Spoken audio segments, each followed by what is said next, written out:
Good evening and welcome to the Nightly News. I'm Dahjia Thomas. And I'm Kendall Thomas. St. Rose encourages students to volunteer for the college's 100th commencement ceremony.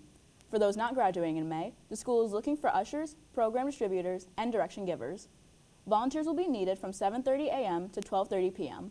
To register, contact Becky Bonifant at 518-485-3372 or at her email below. The dining hall will be hosting a study breakfast Tuesday, May 9th from 6:30 to 8 p.m. on the campus green for all those who are preparing for finals. In case of poor weather, it will be held inside the dining hall. Hancock Shaker Village in Pittsfield, Massachusetts also opened their baby animal days this weekend and they will run through May 7th. Prices vary based upon ages. You can find more information on ticket prices and other activities on their website below. Stop by to meet baby animals ranging from lambs, piglets, calves, goats, chicks, and more. The Alana Spectrum are hosting a Cinco de Mayo celebration on the campus green on May 5th from noon to 3 p.m. Join them in celebrating with food, music, games, and more. Albany's Tulip Festival is right around the corner as the event is coming up on May 13th, the same day as commencement. On Saturday, the college honored many with outstanding students during honors convocation, a luncheon with students and families, and award ceremony later in the afternoon. Communications visiting professor Jessica Otetigbe gave a well-received honors convocation speech. Last Friday, the Rose record label put on their end-of-the-year artist management showcase. Field correspondent MaKenna was live at the scene to talk to Professor Laura Hartman about how this semester's class was different than in the past. Well, I never choose them as the instructor. The students always select, and what we normally do at the beginning of the semester is we hold auditions. And this year, because it was only 2 students in the class, which I've never had before, I mean, usually I had way overflow last semester, and I wish we could have evened it out, but it worked out the way it worked out. So they decided that they wanted to be their own subjects. So I taught the class, which is called Artist Management, from the perspective of self-managed artists. One of the 2 students in the showcase, Vicky, discussed wanting to pursue her career in music after moving to the States from India. I have grown up around a lot of art, and most of my family is in the film industry, so I grew up with a lot of creatives around me, and I always knew I wanted to do music since I was a kid. And I just pursued it as I came here from India. Evan Randall, the other student in the showcase, said he gets his support system from an unusual source. Sadie, the dog. Sadie.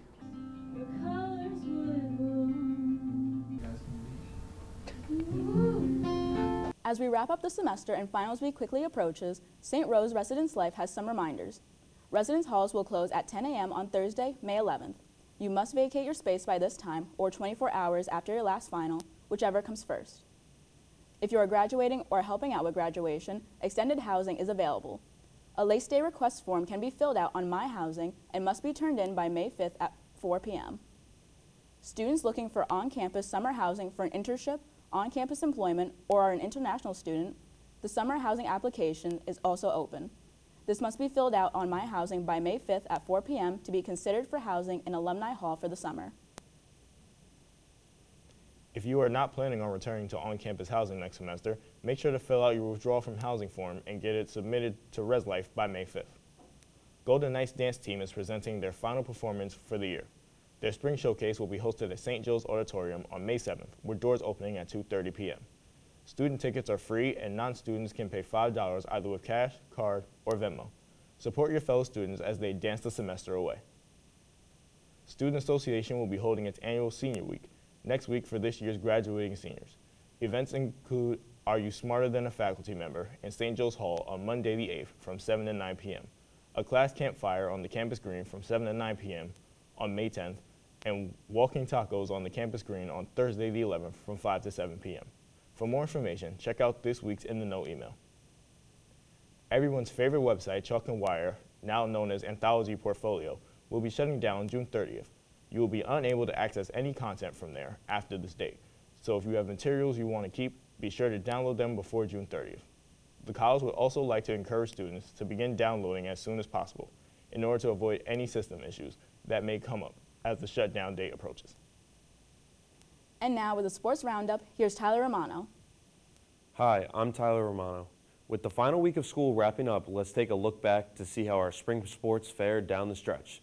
Men's lacrosse wrapped up their season at Franklin Pierce with a heartbreaking 13-12 loss. They finished the year with a 5-12 record and 8th in the NE10 standings, just missing out on the playoffs. Seniors Eddie Baker and Cam Smith wrapped up what could be their final year with incredible seasons of at least 40 goals for each. Moving on to women's lacrosse, they wrapped up their third season as still a relatively new program. They finished off the year with a 20-8 loss at number 17 nationally ranked St. Anselm. The girls had an 8-9 record and finished 8th in the NE10 standings, just missing the playoffs. Seniors Ashley Burns and Deanna Ciliento also finished off what could be the end of their college career with 30-plus point seasons. Sticking with women's sports, our softball team finished their season with a close 9-8 loss at home against Franklin Pierce. They finished the year 12-31 overall and 4-20 in the conference in a rebuilding year with a new head coach. Sienna Phillips and Madison Chandler both wrap up what could be their final season. They both had north of 30 hits on the year, respectively, finishing first and second with hits.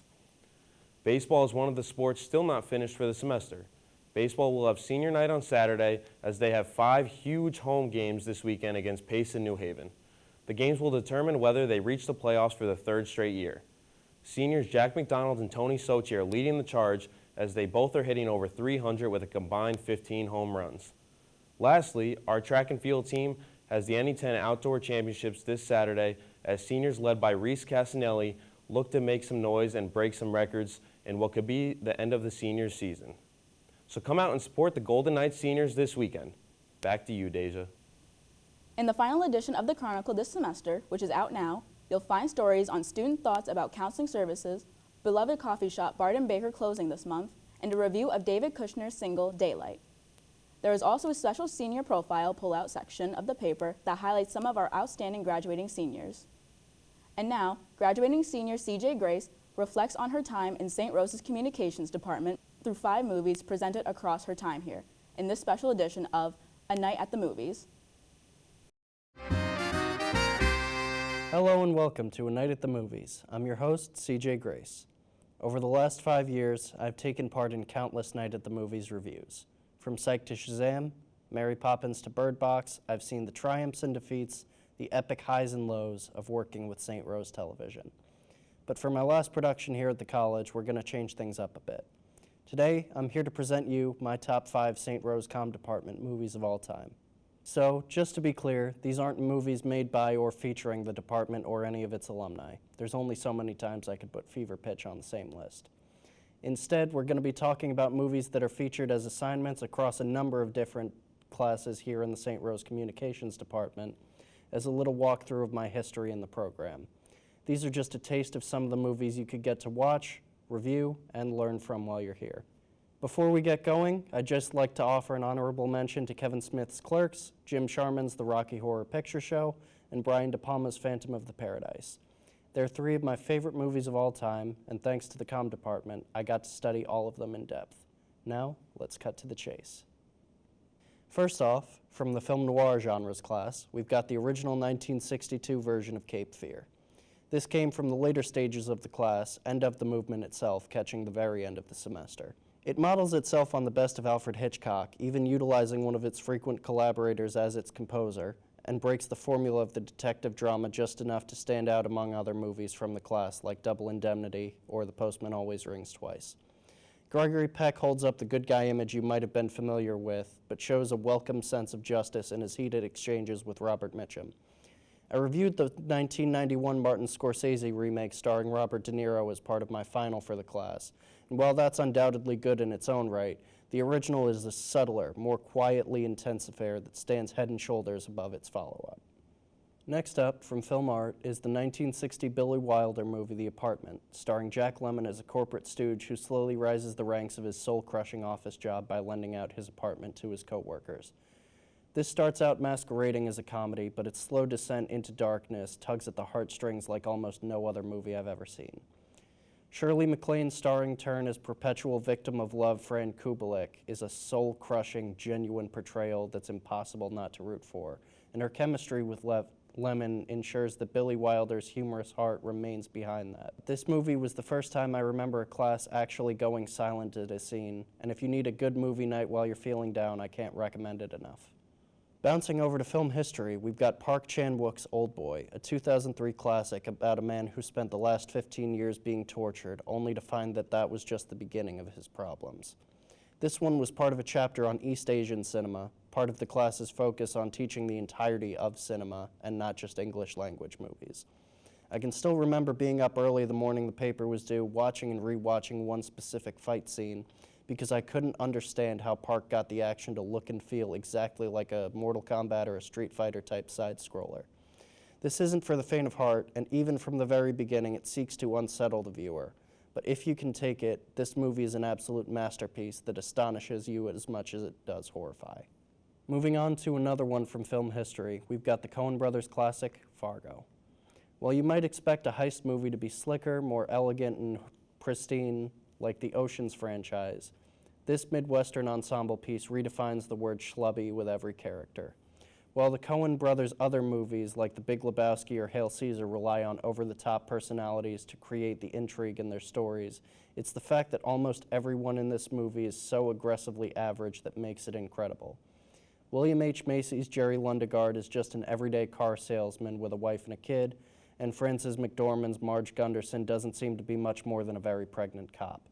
But when normal people get up to abnormal things, magic happens. I'd like to thank my friend and a frequent guest on this program, Lincoln Murphy, for introducing me to the Coens as a freshman. He couldn't be here this semester, but he's the first friend I made at this school, and we're all lucky and thankful for his time in Saint Rose Television. Wrapping it up with my second genres class, superhero movies, is last year's epic from the Daniels, Everything Everywhere All at Once. One of my best friends is an absolute A24 hound. I heard about this from her, but it wasn't until I actually got it assigned that I sat down and watched it. I can't possibly be more thankful that I was forced to sit down and go through it. This movie lives up to its title in every possible way, with its runtime containing no less than a martial arts movie, a family drama, a multiversal science fiction story, and the last Pixar follow-up you'd ever expect. Stephanie Sue absolutely commands every scene she's in, and Michelle Yeoh's Oscar win is beyond well-deserved. This is, by far, the most action-packed, exciting, thought-provoking, and well-made movie I've ever been lucky enough to write about, and I can't recommend it nearly enough. So, there you have it. 5 years at Saint Rose, 5 years to sum it up. It doesn't nearly cover everything. I've been in Saint Rose Television since my second week on campus, and one set of reviews can only do so much. But that's the thing about this program. There's nothing you can do to summarize it. From September of 2018 to now, I've worked in every possible position, from camera all the way up to talent, written my own series, featured in a pilot that premiered down at the historic Madison Theater, and worked my way through the e-board. I've made plenty of friends, said goodbye to just as many, and saw this club go from almost 30 members to 5. It's been a long time, but it's been a good one. I'd like to thank the club for my time here, and all the teachers I've been lucky enough to learn under, particularly Professor Jin Kim, who's responsible for all but one of the movies on this list. And I'd like to leave you with a quote, paraphrased from one of my favorite directors, the great Kevin Smith. I used to say this place would be great if it weren't for all the fucking people. But now I know that it's great because of the people. For the last time, I'm your host, CJ Grace, and this has been A Night at the Movies.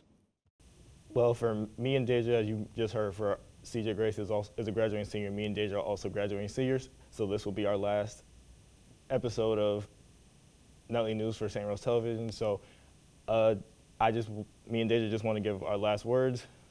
So for me, I'll start. I joined SRTV my sophomore year. I came in not knowing what I was going to get myself into, and I ended up leaving there knowing what I wanted to do with my career.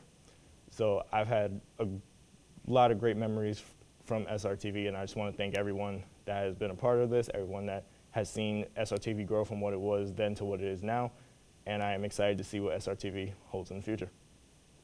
I joined SRTV last year, and all I can say is I didn't think this is what I would be doing, and I didn't think it would be something I love.